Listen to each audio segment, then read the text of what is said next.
Profit and loss की अगले type पे चलते हैं।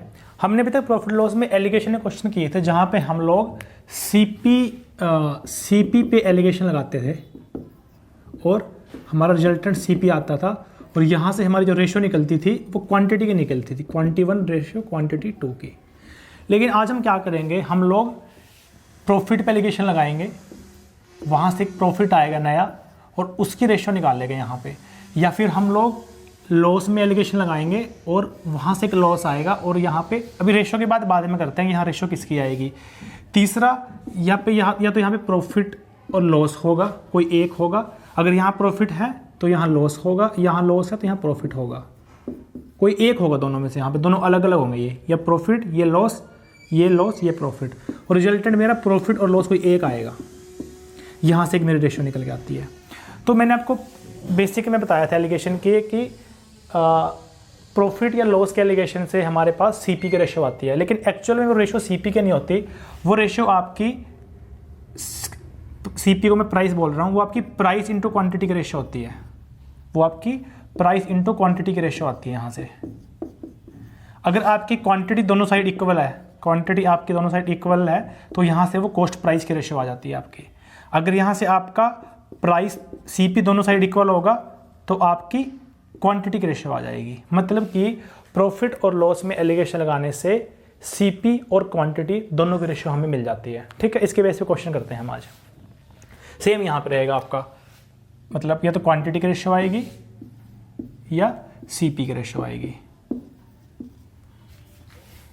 सेम यहाँ पे क्वांटिटी सीपी। अगर आपका क्वांटिटी भी इक्वल नहीं है, सीपी भी इक्वल नहीं है, तो जो आपकी रेशियो आएगी वो Q इंटू सीपी दोनों के प्रोडक्ट की रेशियो आएगी, जिसका क्वेश्चन यूजुअली आपसे वो नहीं पूछता।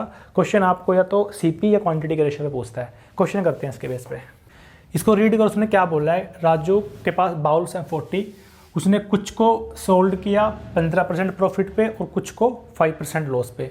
उसको ओवरऑल 10% का गेन हुआ है। तो हमें ये निकालना है कि आउट ऑफ 40 उसने कितने बाउल्स ऐसे हैं जो उसने 15% प्रॉफिट पे सेल किए। तो यहाँ पे क्या हो रहा है, दो अलग अलग प्रॉफिट या दो अलग अलग लॉस या एक प्रॉफिट एक लॉस को मिक्स करके एक ओवरऑल प्रॉफिट आ रहा है।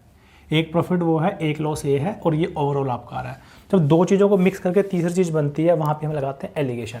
तो यहाँ पे देखो 5% लॉस हुआ पहले पे, लॉस मतलब माइनस।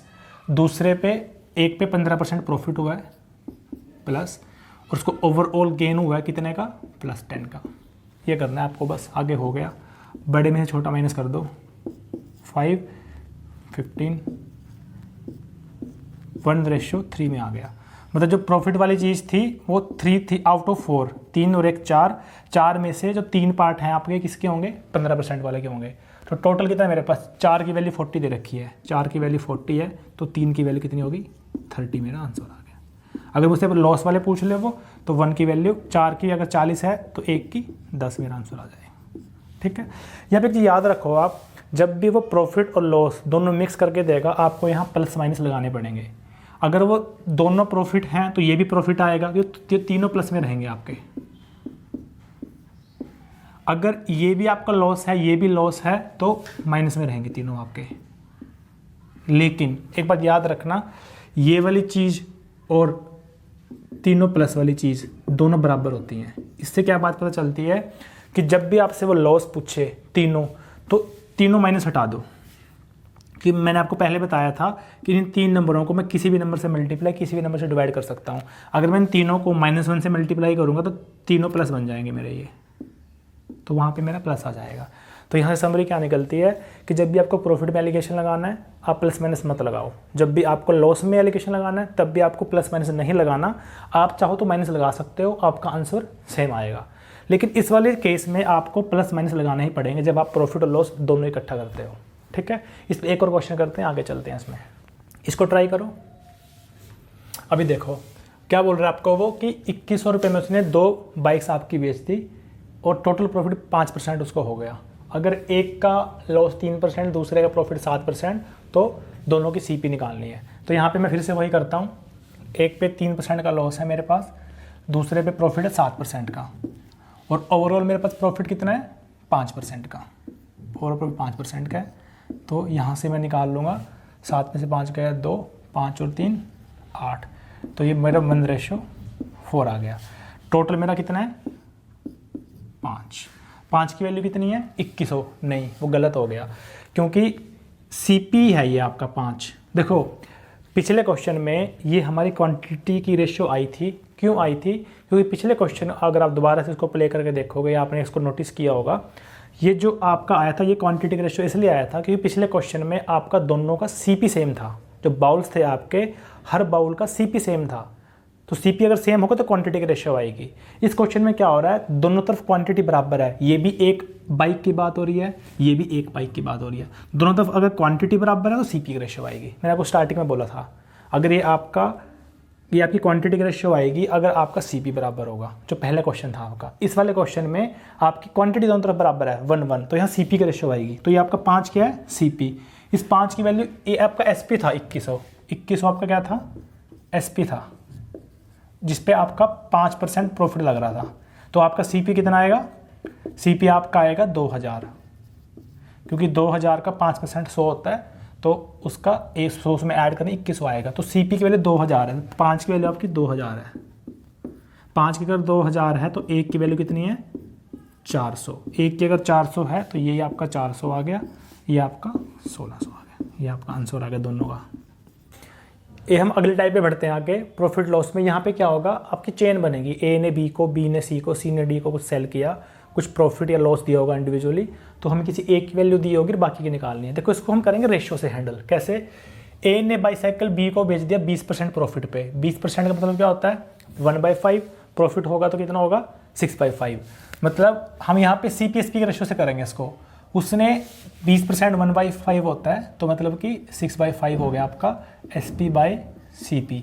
मतलब उसने 5 की चीज़ लेके A ने B को 6 में बेच दी, A ने 5 की लेके B को 6 में बेच दी। अगर B ने C को 25% प्रॉफिट में बेचा, 25% कितना होता है 1/4, प्रॉफिट है फिर से 5/4। उसने 4 की लेके 5 की बेच दी, B ने C को 4 की लेके 5 की बेच दी। ठीक है, अभी देखो B की वैल्यू सेम रहेगी, तो हमें इन दोनों को सेम करना है। सेम कैसे करेंगे, इसको करेंगे 2 से मल्टीप्लाई 12, इसको करेंगे 3 से 12, बराबर आ गया। इसको 2 से किया इसको भी 2 से करना पड़ेगा, इसको 3 से किया इसको भी 3 से करना पड़ेगा। आपका कितना आ गया, ये 5 दूनी 10, ये 12 आ गया आपका। कोई एक ले लो दोनों में से, 5 3 15, 15 की वैल्यू दे रखी है आपको 225। कितने पे जाएगा ये 15 × 15, तो ये भी × 15 करना पड़ेगा, क्योंकि ये 15 से मल्टीप्लाई करने पे आ रहा है आपका, तो इसको 15 से मल्टीप्लाई करेंगे 150, आपका आंसर आ गया A का। अगर आपको B का निकालना है, ये 12 है आपका, सॉरी, अगर आपको B का निकालना है तो B का भी आप निकाल सकते हो, 12 × 15 180। ठीक है, ऐसे किसी का भी निकाल सकते हो। आगे चलते हैं। अब इस क्वेश्चन में आपके 3 लोग हैं, पहले में A ने B को किया था, B ने C को, यहाँ पे 3 हैं आपके। A ने B को किया एट ए प्रॉफिट ऑफ 1/5, तो इसने पहले यहाँ पे आपको फ्रैक्शन में दे दिया। तो प्रॉफिट अगर 1/5 का हुआ तो प्रॉफिट में ऐड करते हैं तो 6/5 हो गया। तो उसने A ने B को 5 की लेके 6 में बेच दी। ठीक है, B ने 20% प्रॉफिट पे, 20 भी 1/5 होता है, तो उसने भी उसको 5 को लेके 6 में C को बेच दी। आगे जो C है, C ने इसको 600 में सेल किया और लॉस कितना हुआ उसको 1/6 का। उसको लॉस 1/6 का हुआ, मतलब लॉस में माइनस करते हैं तो 5/6। उसने 6 के लेके 5 में बेच दी, 6 के लेके 5 में बेच दी किसी दूसरे D को। ठीक है, तो यहाँ पे उसने आपसे क्या पूछा है, CP पूछा है आपसे A का। तो सबसे पहले हम क्या करेंगे, देखो ये आपका बराबर रहेगा, ये बराबर है पहले ही, ये B की वैल्यू बराबर करनी है दोनों जगह पे मुझे। तो मैं क्या करूँगा, 6 पंजे 30, 5 6 कर दो, इसको 5 से करना पड़ेगा, इसको भी 6 से। अगर ये 36 होगा तो इसको भी 6 से करना पड़ेगा, क्योंकि ये भी मुझे बराबर रखना है, इसको भी 6 से करना पड़ेगा। तो ये मेरा कितना आ गया, A की वैल्यू 25 आ गई, B की वैल्यू 30 आ गई, कोई भी ले लो दोनों बराबर है। C की वैल्यू 36 आ गई, D की वैल्यू 30 आ गई।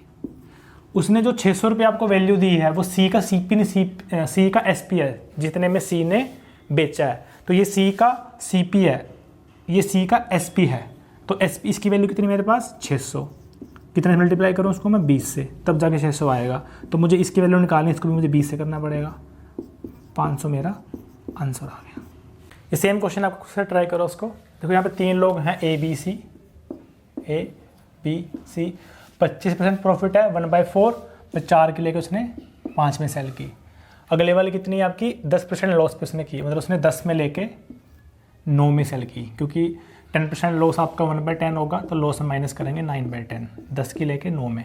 तो यहाँ मुझे बराबर करना है इसको, 5 दूनी 10 बराबर हो गया 4 दूनी 8। तो अभी मुझे किसकी वैल्यू दे रखी है उसने, सी की वैल्यू दे रखी है 675। इसकी वैल्यू कितनी है 675। कितने से मल्टीप्लाई करूँ उसको मैं, 9 सत्ते 63, 4 9 5 45, 75 से मल्टीप्लाई करना है। तो मुझे ए की निकालनी है, 8 को 75 से मल्टीप्लाई कर दो, क्योंकि आपका 8 है। 4 56,600 आपका आंसर आ गया। तो इस तरह से आप रेशियो लगा के चेन का कोई भी क्वेश्चन सॉल्व कर सकते हो। अगले टाइप पे चलते हैं। ये वाला टाइप हमने परसेंटेज में भी कवर की है, जहाँ पे आपको क्या होता है कि आपकी एक चीज़ कांस्टेंट रहती है। जहाँ पे हमने किया था कॉन्स्टेंसी ऑफ प्रोडक्ट, आपका एक प्रोडक्ट है वो आपको कांस्टेंट रखना है, कोई एक वैल्यू डिक्रीज करने पे दूसरी वैल्यू आपकी इंक्रीज करेगी।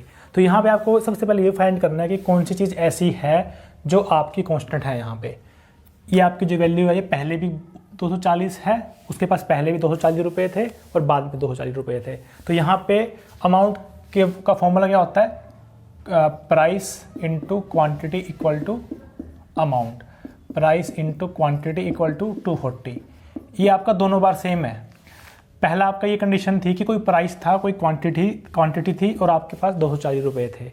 अभी क्या बोला उसने कि आपका 15% प्राइस कम हो गया, प्राइस आपका क्या हो गया 15% से डिक्रीज हो गया, तो आपकी क्वांटिटी किसी एक परसेंटेज से इंक्रीज करेगी और आपका जो अमाउंट है 240 ही रहेगा। तो कितना बोला आपने उसको, प्राइस रिडक्शन 15%, 15% रिडक्ट होने के बाद कितना बचा 85%। 85 कितना होता है 17, 85% आपका हो गया 17/20, इतना आपका प्राइस रह गया। अगर आपका प्राइस 17/20 हो गया तो क्वांटिटी आपकी 20/17 रह जाएगी। देखो आपका ये कट गया वापस से, क्वांटिटी आपकी अमाउंट आपकी फिर से 240 ही रहेगी। मतलब एक चीज़ जितनी डिक्रीज हुई दूसरी वैल्यू उतनी ही इंक्रीज होगी आपकी। तो यहाँ पे उसने आपको क्या दे रखा है, 2 आपका ज़्यादा आ गया क्वांटिटी। मतलब ये जो आपकी क्वांटिटी थी ये वाली और ये वाली क्वांटिटी है, इसको मैं यहाँ पे लिख देता हूँ वापस से।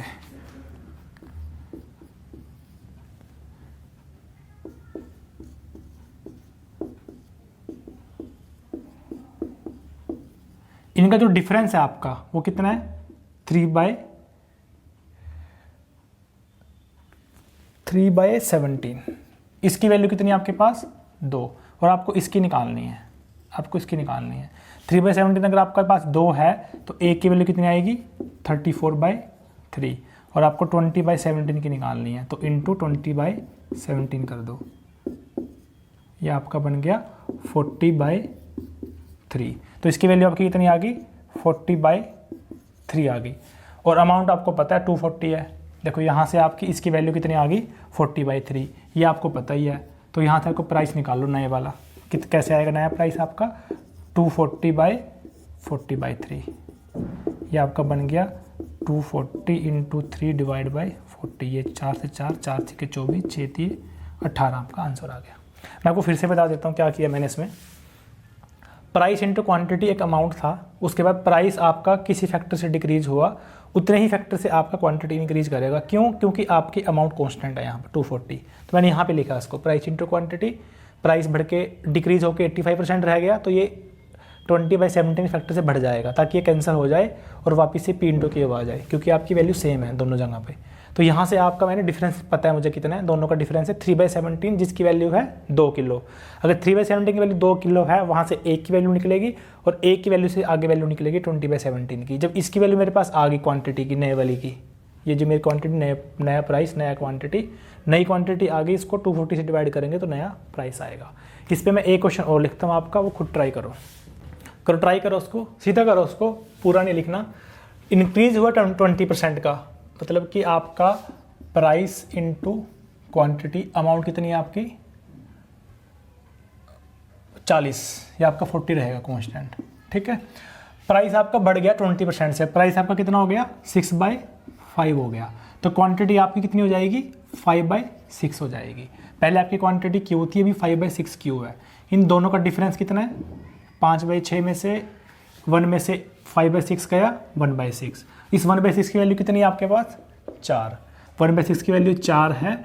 तो इस बार आपको इसकी वैल्यू नहीं निकालनी, इस बार आपको इसकी वैल्यू निकालनी है। क्यों? क्योंकि उसने आपसे ओल्ड प्राइस पूछा है, तो आपको ओल्ड क्वांटिटी निकालनी है। तो एक क्वांटिटी अगर आपके पास 1/6 की वैल्यू 4 है तो एक की निकालनी है। इस बार आपको एक की कितनी आएगी 24। तो क्वांटिटी कितनी आएगी 24। तो प्राइस कितना आ जाएगा इंटू 24 इक्वल टू 40/24। ये एक का आ गया, मुझे 15 का निकालना है इंटू 15। 5 × 15, 3 × 5 15, 3 × 8 24, 8 × 5 40, 25 आपका आंसर आ गया इसका। ये वाला क्वेश्चन लिखा है मैंने आपका, ये पिछली टाइप पे नहीं है, थोड़ा अलग है उससे। तो यहाँ पे क्या बोलता है वो कि आपका अगर सेलिंग प्राइस मैंने डबल कर दिया तो जितना आपका लॉस परसेंटेज था उतना ही अब आपको प्रॉफिट परसेंटेज हो रहा है, आपको लॉस परसेंटेज निकालना है। ऐसे क्वेश्चन को जहाँ भी आपका वो एसपी को डबल या ट्रिपल करेगा और आपका लॉस परसेंटेज प्रॉफिट में कन्वर्ट होगा, ऐसे क्वेश्चन को हम लोग लाइन से करेंगे। एक लाइन लेके चलो यहाँ पे 0 से, ठीक है। वो क्या बोलता है आपका एसपी डबल हो गया, आपका पहले एसपी यहाँ पे था 1 था एसपी की वैल्यू, अब आपकी वैल्यू 1 यहाँ पे डबल होगी। ये आपका अगर 1 है, ये 1 है, तो ये आपका 2 हो गया। आपने एसपी को डबल कर दिया। एसपी को डबल करने से क्या हुआ, आपका प्रॉफिट परसेंटेज लॉस परसेंटेज क्या हो गया बराबर हो गया। आपका प्रॉफिट और लॉस दोनों सीपी पे निकलते हैं, दोनों सीपी पे निकलते हैं। तो अगर आपका profit percentage equal to loss percentage है, इसका क्या मतलब हुआ, आपका profit is equal to loss होगा। अगर आपका 20% प्रॉफिट है 20% लॉस है तो दोनों की वैल्यू भी आपकी इक्वल होगी। तो मैं ये बोल सकता हूँ अगर प्रॉफिट और लॉस आपका इक्वल है तो मैं ये बोल सकता हूँ कि जो मेरा कॉस्ट प्राइस होगा वो दोनों एसपी से बराबर डिस्टेंस पे होगा, मतलब इन दोनों के बिल्कुल मिड पॉइंट पे होगा वो वैल्यू सीपी की मेरी, तभी तो ये वैल्यू और ये वैल्यू बराबर होंगी मेरी। लॉस परसेंटेज जो आपका था पहले, जो आपका पहले वाला एसपी था, आपका जितना लॉस था वो आपका प्रॉफिट में कन्वर्ट हो गया। ये बात आई समझ में, ठीक है। तो अगर ये मैंने वैल्यू पूरी 1 ले रखी है, ये दोनों बराबर हैं, तो ये मैं बोल सकता हूँ 0.5 ये होगी, 0.5 ये होगी। तो मेरा सीपी कितना आ गया टोटल, सीपी मेरा आ गया 1 और 0.5 1.5। और मेरा एसपी कितना पहले वाला, एसपी मेरा है 1, तो मेरा सीपी 1.5 है, एसपी 1 है। मुझे 0.5 का नुकसान हो रहा है, मतलब 1.5 से 1 पे आना है, 0.5 का नुकसान हो रहा है। नुकसान किस पे होता है, सीपी पे। तो 0.5 का नुकसान हो रहा है मेरे को आउट ऑफ 1.5, तो ये कितना आ गया 1/3, मतलब कि 33.1/3% लॉस मेरा आंसर आ गया। आया समझ में। अगर मैं यहाँ पे डबल को थ्राइस कर दूँ, 4 टाइम कर दूँ, कुछ भी कर दूँ इसको मैं, मेथड मेरा सेम रहेगा। थ्राइस किया इसको मैंने, तो ये थ्राइस कब होगा, अगर ये मैं 1 को अगर इसको मैं 2 ले लूँ तो ये टोटल मेरा 3 हो जाएगा। ये पहले मेरा 1 था और इसको अगर मैं 2 ले लूँ तभी तो मेरा 3 बनेगा टोटल। ये आई बात समझ में। अगर ये मेरा पुराना एसपी 0 से 1 है और मेरा नया एसपी थ्राइस हो गया, मतलब ये 1 था ये थ्राइस हो गया, तो 3 में से 1 गया 2 बचा, इसकी वैल्यू 2 आ गई। अगर इसकी वैल्यू 2 है तो ये मेरा कितना होगा, ये मेरा 1 होगा, ये भी मेरा 1 होगा। तो यहाँ से मेरा सीपी कितना आ गया 1 + 1 2, सीपी कितना आ गया मेरा 2, एसपी मेरा कितना है 1, तो मेरा एसपी 1 आ गया, एसपी मेरा 1 आ गया। सीपी मेरा कितना था 2 था, मुझे 1 का नुकसान हो रहा है आउट ऑफ 2, तो मेरा 50% लॉस आ गया यहाँ पे। कैसे भी कर लो उसको, आई बात समझ में। देखो सबसे पहले आपको क्या करना है, आपको एसपी लेना है, जितना भी 1 ले लो आप एसपी को सबसे पहले, उसके बाद आपको एसपी को थ्राइस करना है, तो दूसरा एसपी आपका 3 आएगा, 1 का 3 टाइम्स 3 आएगा, तो 3 में से 1 गया 2 बचा, तो अगर ये 2 है तो ये 1 1 होगा मेरा, ये 1 1 होगा। तो मेरा एसपी कितना आ गया 1 + 1 2, सॉरी सीपी मेरा 2 आ गया, एसपी मेरा 1 है। तो अगर एसपी सीपी आ गया वहाँ से आप निकाल सकते हो लॉस परसेंटेज। इसको अगर मैं बढ़ा के 4 टाइम कर दूँ, इसको बढ़ा के मैं 4 टाइम कर दूँ, कितना कर दूँ 4 टाइम, फिर वैसे करेंगे इसको हम, यहाँ पे कर देता हूँ मैं आपका। अगर आपका पहला एसपी 1 था और नया एसपी जो आपका है वो आपका इसका 4 टाइम्स है, ये 4 है। अगर ये 4 है, ये 1 है, ये कितना बचा, ये 3 बचा मेरा। और CP मेरा बिल्कुल बीच में होगा क्योंकि वो इक्वल है दोनों साइड पे। अगर ये 3 है तो ये कितना होगा 1.5, ये कितना होगा 1.5।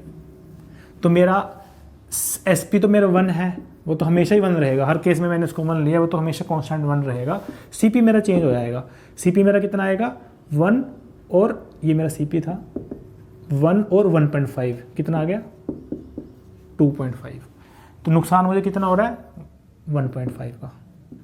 1 से 2.5 जाने में मुझे 1.5 का नुकसान हो रहा है। मुझे 1.5 का नुकसान किस पे हो रहा है, आउट ऑफ CP। तो ये मेरा लॉस परसेंटेज आ गया। ये कितना बनेगा मेरा 5 3 15 25 25 इंटू 100 कर दो, 60% मेरा यहाँ पे लॉस आ गया। तो ऐसा कोई भी क्वेश्चन अगर आपको आए तो आप उसको किससे कर सकते हो, लाइन बना के कर सकते हो। एक फ्रूट सेलर को एक पर्टिकुलर सेलिंग प्राइस पे 20% का प्रॉफिट होता है, मैंगो सेल कर रहा है वो। अगर वो हर एक मैंगो में 1 रुपया और ऐड कर दे, कि अगर वो हर एक मैंगो को 1 रुपया और महंगा कर दे तो उसका प्रॉफिट 40% बन जाता है। तो हमें क्या पता करना है, जो पुराना उसका सेलिंग प्राइस था वो निकालना है। तब उसको करने का तरीका क्या होगा, पहला प्रॉफिट उसका 20% है, दूसरा प्रॉफिट उसका 40% है। ये किसी वजह से हो रहा है 20 से 40, ये 20 से 40 क्यों हो रहा है, 1 रुपये की वजह से। उसने 1 रुपया महंगा किया है। तो मैं ये बोल सकता हूँ कि 1 रुपये की वैल्यू 20 से 40 में डिफरेंस कितना है, 20% का डिफरेंस है। मतलब इस 1 रुपये ने 20% वैल्यू ऐड किया है। तो मैं बोल सकता हूँ कि जो 20% ऑफ CP है that is equal to 1 rupees. तो 100 रुपीज़ ऑफ CP कितना होगा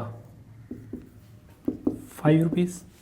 तो CP मेरा कितना आ गया 5 रुपये, और उसको 20% का प्रॉफिट वैसे ही हो रहा है। तो अगर 5 पे 20% का प्रॉफिट होता है तो क्या SP कितना होगा, 5 का 20% कितना होगा 1, इसमें 1 ऐड करो 6, तो आपका SP कितना आ गया 6 रुपये, आपका SP आ गया।